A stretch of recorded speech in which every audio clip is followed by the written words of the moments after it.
Nós temos contato plan sempre sabe, que tá algo desde o ano 2009 já na conversa com ele, promete que sei também, e tem a ver com nossa história com o reino junto com Suriname, Curaçao, Sint Maarten e Aruba.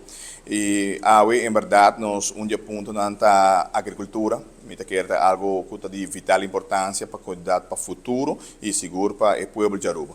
Nessa aqui nós sabemos que o Suriname está bom no aspecto da agricultura e aí junto com o ministro correspondiente de Aruba também com o Taquinan, que também lo nossa prestação, mas também lo está em diálogo com não somente Aruba, mas Curaçao e Suriname, que é um aspecto que nós podemos chegar a outro mirando nossa história, mas também a possibilidade para nós explorar para ensinar Aruba também por sacar proveito da agricultura de Suriname.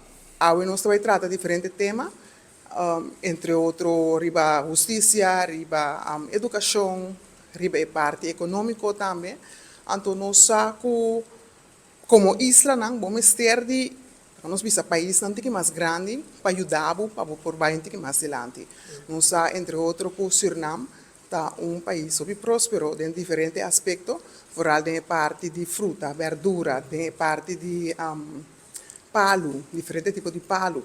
Então, nós sabemos que importar tipo de coisa aqui fora de outro país, não que sai nós muito mais caro. Exporta é não que conexão com o partner não de outro país não. De mesmo nós não podemos pressão sobre o governo, mas se nós por trazer de lante a informação que nós temos, então mostra a importância de lo qual nós escuta e a importância de por ter uma colaboração junto com a isla. Então, esse, depois do topamento aqui, nós lo três aqui também no governo, então nós está confiando que ora não escuta, o qual nós está bem com ele, não lo por aplicar também.